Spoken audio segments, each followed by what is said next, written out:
नमस्कार, आप देख रहे हैं रफ्तार मीडिया। मैं आपके साथ प्रियंका मलिक हाजिर उत्तराखंड की तमाम छोटी बड़ी खबरों के साथ। खबरों का रुख करेंगे, लेकिन सबसे पहले एक नजर हेडलाइंस पर। कुमाऊं में एयर कनेक्टिविटी की नई शुरुआत, 3 नई उड़ानों को सीएम धामी ने दिखाई हरी झंडी। पर्यटन में बड़ा इजाफा होने की उम्मीद।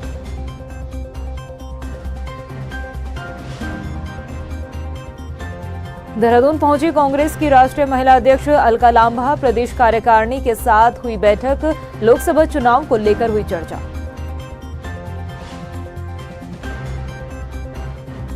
टिहरी लोकसभा सीट पर कांग्रेस के लिए उम्मीदवार की तलाश हुई मुश्किल। प्रीतम सिंह के इनकार के बाद अब लंबी हुई दावेदारों की लिस्ट, कई नेताओं ने ठोकी ताल।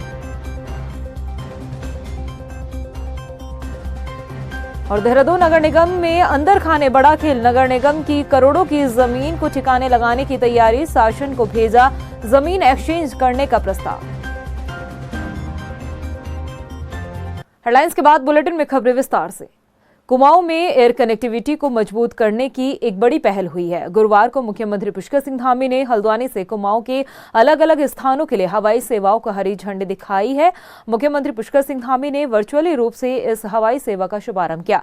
अब हल्द्वानी से चंपावत, पिथौरागढ़ और मुनस्यारी के लिए सीधी हवाई सेवा मिल सकेगी। हवाई सेवा के तहत हल्द्वानी से चंपावत का किराया 2500 रुपये प्रति व्यक्ति है। हल्द्वानी से पिथौरागढ़ का 3000 रुपये और हल्द्वानी से मुनस्यारी का किराया 3500 रुपये प्रति व्यक्ति रखा गया है।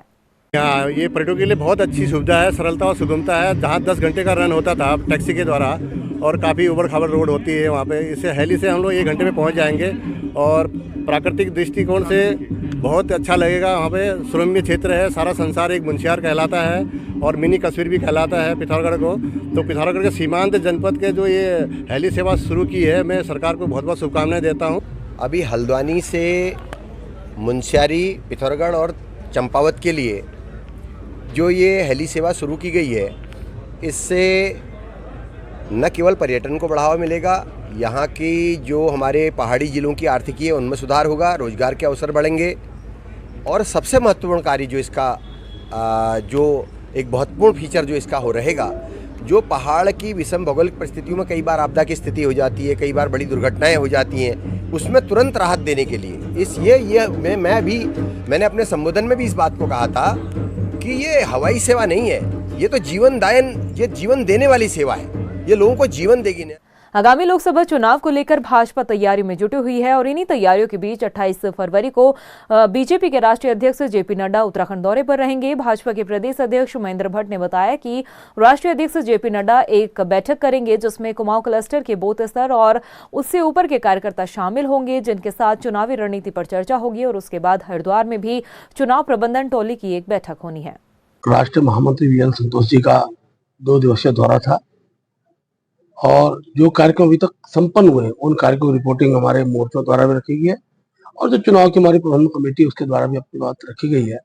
आगामी दिनों के अंदर राष्ट्रीय अध्यक्ष जी का हमारा 28 तारीख को पहला प्रवास है, जिसमें हमने कुमाऊं जो हमारा क्लस्टर है उसमें हम बूथ स्तर और उससे ऊपर के कार्यकर्ताओं को उसमें बुला रहे हैं।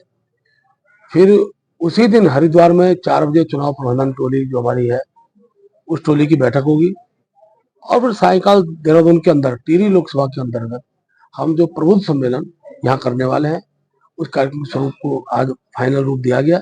वहीं महिला कांग्रेस की राष्ट्रीय अध्यक्ष अलका लांबा गुरुवार को देहरादून पहुंचे। इस दौरान कांग्रेस मुख्यालय में महिला कांग्रेस ने उनका जोरदार स्वागत किया। अलका लांबा ने नारी न्याय सम्मेलन को संबोधित किया। अलका लांबा ने कहा कि इस बार लोकसभा चुनाव में 50% महिला दावेदारों के नाम हाईकमान को भेजे गए हैं। मैं आपके माध्यम से हाईकमान को एक बार फिर से ये कह रही हूँ, भारतीय राष्ट्रीय महिला कांग्रेस की अध्यक्ष पे मैं जहां जहां गई हूँ, हमारी प्रदेश अध्यक्ष, हमारी बहुत मजबूत जिला अध्यक्ष भी लोकसभा की टिकट की दावेदारी कर रही हैं। मजबूती से स्क्रीनिंग में इवन ज्योति जी पौड़ी गढ़वाल से इन्होंने भी अपना नामांकन दाखिल किया है। स्क्रीनिंग तक इनका नाम जा रहा है। अध्यक्ष जी का भी हमें पूरा महिला जो हमारी उम्मीदवार है उन्हें पूरा समर्थन है, पूरी उम्मीद है। 33 तो हमारा हक है, कानून आ चुका है, आज नहीं तो कल हम खुद ही ले लेंगी, लेकिन हम 50% सीटों पर पूरे देश से हम लोगों ने अपनी बहनों का नाम स्क्रीनिंग में दे दिया है और आप जल्द हम बहनों को चुनावी मैदान में लड़ते हुए, जीतते हुए, देश की लोकसभा में इस आधी आबादी की आवाज को बुलंद करते हुए और उन्हें न्याय देते हुए दिखेंगे।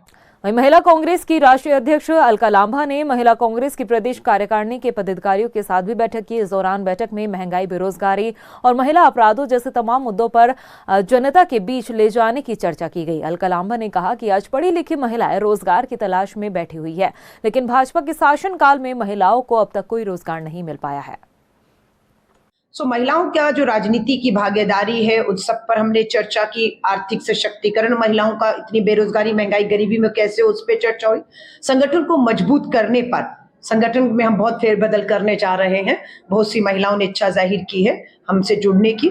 हम लोग उन्हें नारी न्याय सम्मेलन, आज जो आपने यहाँ देखा उत्तराखंड के देहरादून में हमने किया है, अब हर जिले में नारी न्याय सम्मेलन की शुरुआत हो रही है। 4-5 जिलों ने कर भी लिया और आगे और भी हो रही हैं। न्याय यात्राएं हम करने वाले, जितनी भी हमारी पीड़ित बहनें उन तक हम पहुंचेंगे। वहीं महिला कांग्रेस की राष्ट्रीय अध्यक्ष अलका लांबा ने देश में महिलाओं पर हुए अत्याचार और उत्पीड़न को लेकर सरकार पर हमला किया है, जिस पर महिला और बाल विकास मंत्री रेखा आर्य ने पलटवार करते हुए कहा कि पहले कांग्रेस अपनी गिरेबान बिछा गए। रेखा आर्य ने कहा कि जहां जहां कांग्रेस की सरकार रही है उन राज्य की हालत क्या है, पहले वो देखें। देखिए, कांग्रेस को सबसे पहले अपने आप में झांकना चाहिए। जहां उनकी सरकारें थीं वहां पर क्या हुआ करता था। मैं उत्तराखंड और देवभूमि की बात तो ये गारंटी के साथ कह सकती हूं, यहाँ महिलाओं के साथ में किसी भी प्रकार का, चाहे वो दुराचार हो, चाहे वो अत्याचार हो या किसी भी प्रकार से दुर्व्यवहार हो, यहाँ पे बर्दाश्त नहीं किया जा सकता है। और अभी तक की आप किसी भी घटनाक्रम को यदि दुर्भाग्यवश इस देवभूमि में हो भी गई हो तो आप ये देखेंगे कि अपराधी जेल के सलाखों के पीछे है। लोकसभा चुनाव से पहले राजनीतिक दलों के प्रत्याशी अपनी दावेदारी पेश कर रहे हैं। लोकसभा सीटों के लिए कांग्रेस में लंबी कतार लगी हुई है, लेकिन टिहरी सीट पर कुछ अलग मिजाज देखने को मिल रहा है। दबी जुबान पे नेता भले ही चुनाव लड़ने से इनकार कर रहे हो, मगर अंदर खाने इस रेस में हर कोई आगे निकलने की तैयारी कर रहा है। ये रिपोर्ट देखिए। लोकसभा चुनाव लड़ने को लेकर उत्तराखंड कांग्रेसी नेता पार्टी नेतृत्व के सामने अपनी दावेदारी पेश कर रहे हैं। हालांकि कांग्रेस में लोकसभा चुनाव के लिए स्क्रीनिंग कमेटी के सामने 35 प्रत्याशियों के नामों की लिस्ट पेश की जा चुकी है, जिस पर विचार किया जा रहा है। मगर एक सीट पर कई दावेदार अपनी दावेदारी पेश कर चुके हैं और उन्हीं सीटों में से एक है टिहरी लोकसभा सीट, जो कभी कांग्रेस का गढ़ रही है। अब इस सीट पर पार्टी जद्दोजहद कर रही है। इस सीट पर कांग्रेस 2012 से सूखे में चल रही है, लेकिन साल 2024 में कांग्रेस इसे खत्म करना चाहती है, जिसके लिए कांग्रेस को बड़े फलक पर बड़ी तैयारी के साथ मैदान में उतरना होगा। और पार्टी के सामने टिहरी सीट से मैदान में उतारने के लिए कई नाम हैं। मसलन चकराता विधायक और पूर्व प्रदेश अध्यक्ष प्रीतम सिंह, पूर्व कैबिनेट मंत्री और कांग्रेस नेता नवप्रभात, प्रदेश महामंत्री नवीन जोशी, कांग्रेस के पूर्व विधायक जोत सिंह गुंसोला और कांग्रेस नेता विशाल डोभाल। ये वो नेता है जो इस सीट से अपनी दावेदारी पेश कर चुके हैं। हालांकि इनमें से कुछ नेता दबी जुबान से चुनाव लड़ने से इनकार कर रहे हैं, मगर अंदर खाने इस रेस में हर कोई आगे निकलने की तैयारी कर रहा है। पहले भी कह चुका हूँ और आज फिर उसको दोहरा कि मैं लोकसभा का चुनाव नहीं लड़ रहा और उसकी वजह बड़ी स्पष्ट है। कांग्रेस संगठन जब बनाया जा रहा था तो प्रदेश अध्यक्ष जी ने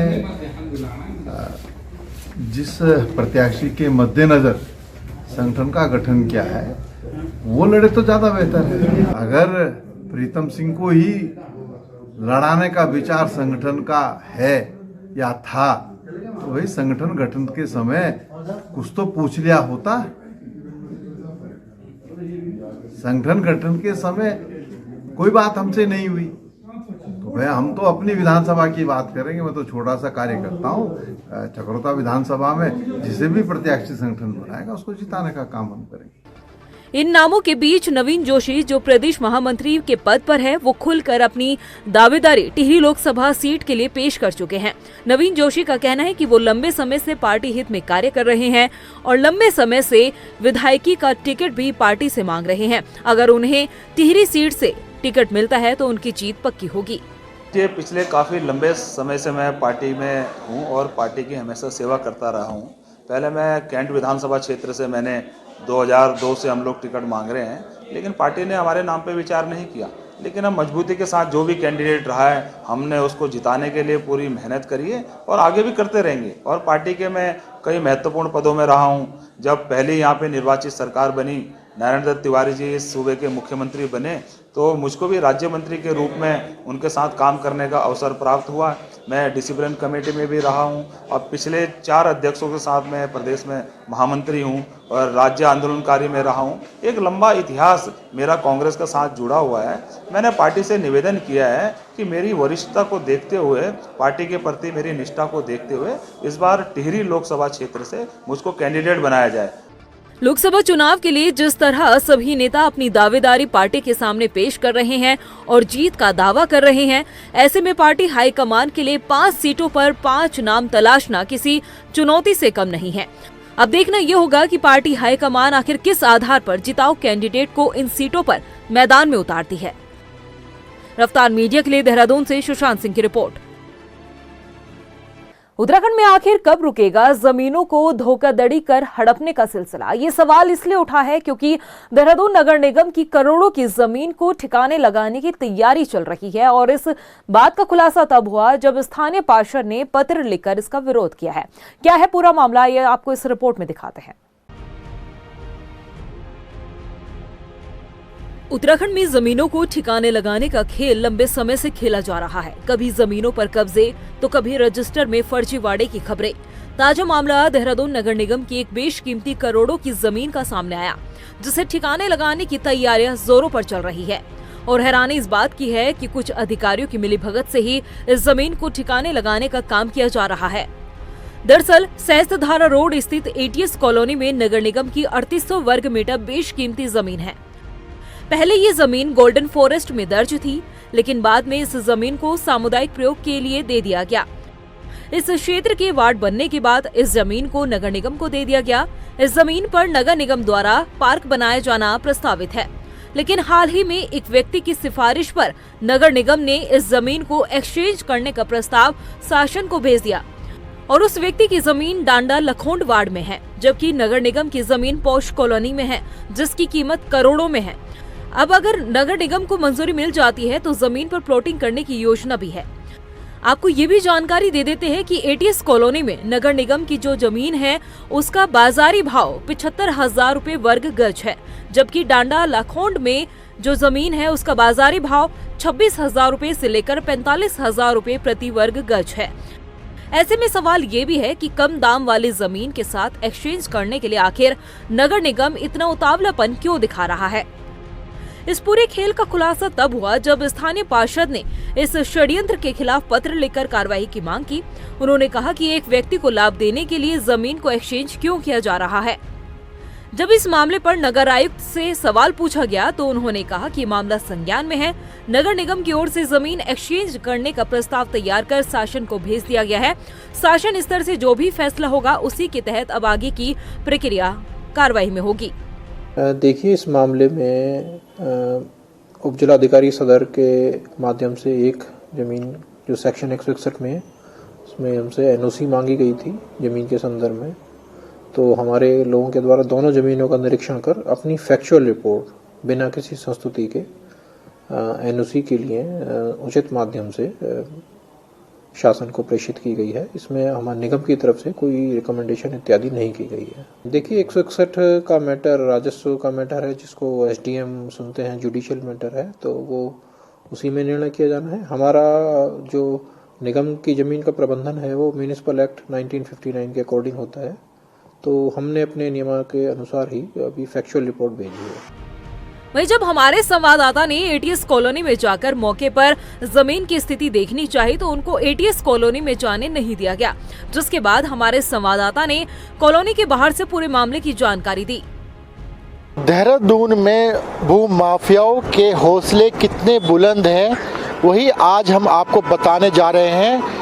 हम मौजूद है सहस्त्रधारा रोड पर, जो एटीएस कॉलोनी है, फोर्ट हिल के नाम से है। आप साफ तौर पर देख सकते हैं कि इस कॉलोनी की जो तस्वीरें साफ तौर पर देख सकते हैं कि जो ये कॉलोनी है कितनी पॉश कॉलोनी है, और साथ ही साथ जो इसमें कॉलोनी की एंट्री को लेकर भी एक सख्ताई बढ़ती जा रही है। 3-4 गार्ड रखे गए हैं। और अगर बात करें यहाँ की ज़मीन के रेट की, तो ज़मीन के रेट 70-80 हज़ार रुपये गज के करीब है।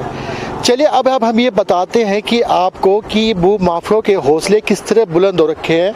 यहीं पे रहने वाले जो ATS कॉलोनी में रहने वाले पुनीत अग्रवाल के द्वारा यहाँ पे उनका घर है, और घर पे वहीं पे ही जब अगर हम बात करें इस कॉलोनी की, तो इस कॉलोनी में नगर निगम की करीब 3800 वर्ग मीटर ज़मीन है जो कि नगर निगम की खाली पड़ी है। ये जो ज़मीन अगर हम बात करें तो गोल्डन फॉरेस्ट की ज़मीन हुआ करती थी, उसके बाद समाज कल्याण के पास आ गई।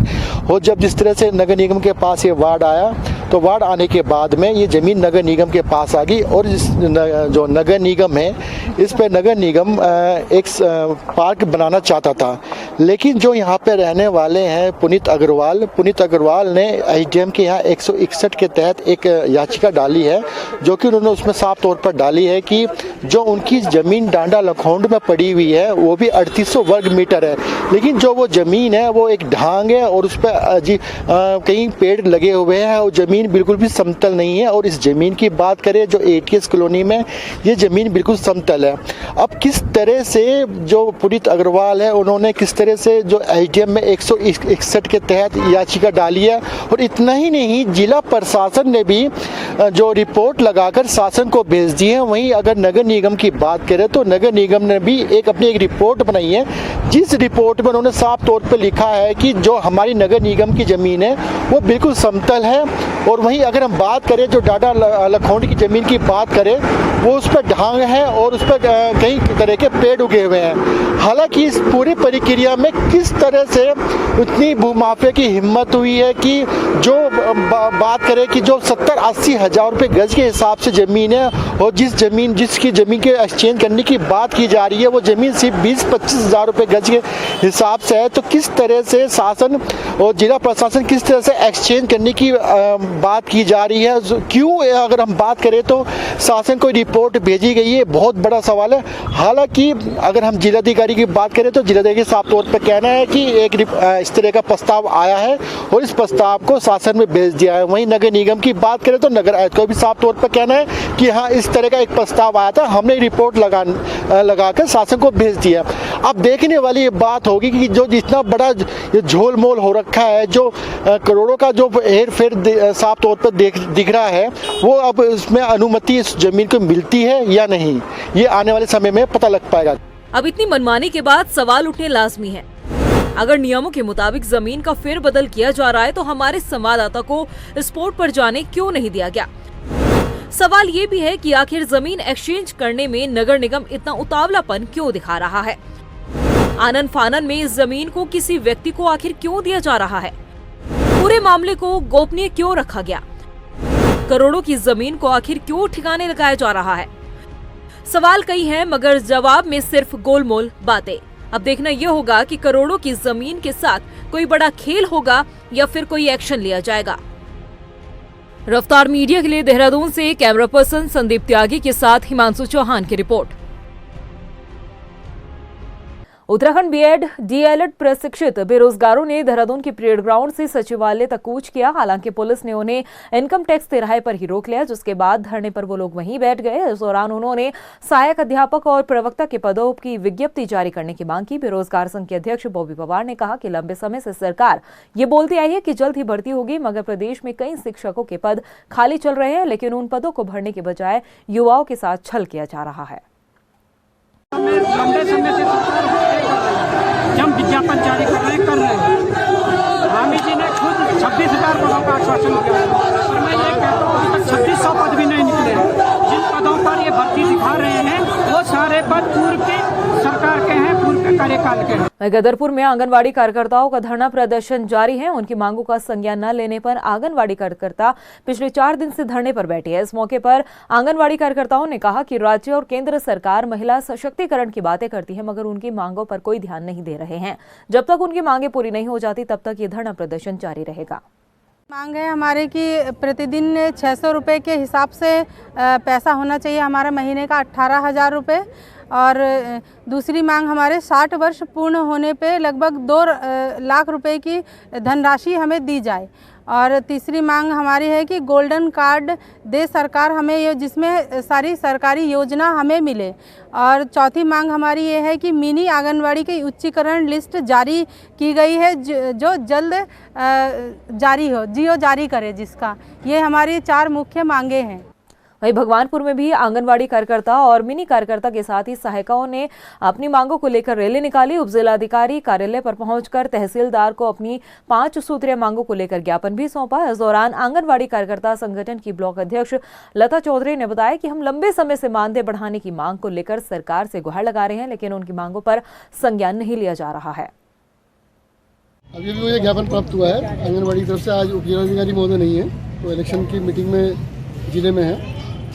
इनकी कुछ मांगे कई दिनों से आपके नॉलेज में होंगी कि सरकार से कुछ मांगे आंगनवाड़ी कार्यकर्तियों की रही हैं। उस पर अपनी सहानुभूति विचार के लिए इन्होंने ज्ञापन पत्र सौंपा है। इसमें उन्होंने लिखा है कि जो हमारी आंगनवाड़ी कार्यकर्ती हैं, मिनी कार्यकर्ती हैं, सहायिका हैं, वो मानदेय के लिए बार बार सरकार से मांग कर रही हैं, लेकिन उनके अनुरूप मानदेय अब तक दिया नहीं जा रहा है। उसी संबंध में इनका ज्ञापन प्राप्त हुआ। अभी तहसीलदार साहब, SDM साहब के नाम से दिया था, लेकिन आज मैं रिसीव कर रहा हूँ तहसीलदार के रूप में, क्योंकि सर यहाँ पर नहीं। उधर लोहाघाट में भी आंगनवाड़ी कार्यकर्ताओं ने अपनी मांगों को लेकर विरोध प्रदर्शन किया और संगठन की ब्लॉक अध्यक्ष शर्मिला बोहरा ने उनके नेतृत्व में SDM के माध्यम से मुख्यमंत्री को ज्ञापन सौंपा गया है और जल्द से जल्द उनकी मांग पूरी करने की बात कही गई। साथ ही सितारगंज की नगरपालिका प्रांगण में भी 5 सूत्रीय मांगों को लेकर आंगनवाड़ी कार्यकर्ताओं का धरना चौथे दिन जारी रहा। बड़ी संख्या में आंगनवाड़ी कार्यकर्ताओं ने नगरपालिका में केंद्र और राज्य सरकार के खिलाफ अपनी मांगों को लेकर धरना दिया। इसके साथ ही सरकार के खिलाफ अपनी नाराजगी भी जाहिर की। उन्होंने कहा कि मांग पूरी न होने तक कार्य बहिष्कार किया जाएगा। आंगनबाड़ी कार्यकर्ता सहायिका बहने, आज हमारा चौथा दिन है यहाँ पे धरना पत्र। हमारी सिर्फ 4 मांगे हैं। हमारी मानदेय 18,000 होनी चाहिए और पेंशन के समय में हमें, रिटायरमेंट के समय में 2 लाख मिलना चाहिए, गोल्डन कार्ड मिलना चाहिए। जो हमारा उच्चीकरण अभी बहनों का किया गया है, उसका शासना आदेश नहीं आया, उसका जल्दी से जल्दी उच्चीकरण करना चाहिए। और सरकार से ये हमारा अनुरोध है कि हमारी मांगों को जल्दी से जल्दी पूरा करे, वरना हम अनिश्चितकालीन हड़ताल करेंगे और हमारे जितने भी परियोजना की बहनें हैं या फिर आगे भी अनिश्चितकालीन हड़ताल करेंगे। उधम सिंह नगर की SSP मंजुनाथ TC ने दिनेशपुर के थाने का निरीक्षण किया है। इस दौरान वरिष्ठ पुलिस अधीक्षक ने क्षेत्र के तमाम जनप्रतिनिधि और व्यापार मंडल के लोगों के साथ बैठक की, जिसमें ज्यादातर लोगों ने नशा के अलावा क्षेत्र में बढ़ती चोरियों की जो समस्या है उसको रखा, जिस पर SSP मंजुनाथ TC ने सभी समस्याओं के समाधान और सुझावों को अमल में लाने के निर्देश दिए।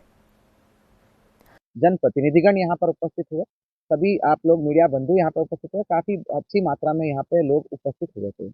तो उन सबका यही एक अच्छी कुछ सुझाव था।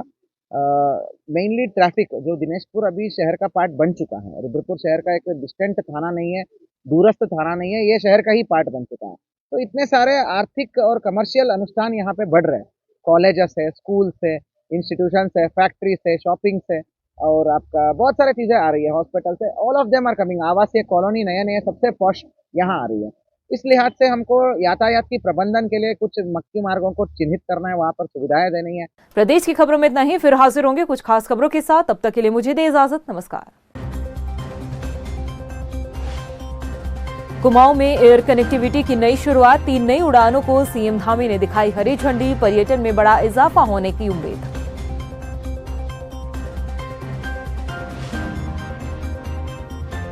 देहरादून पहुंची कांग्रेस की राष्ट्रीय महिला अध्यक्ष अलका लांबा, प्रदेश कार्यकारिणी के साथ हुई बैठक, लोकसभा चुनाव को लेकर हुई चर्चा।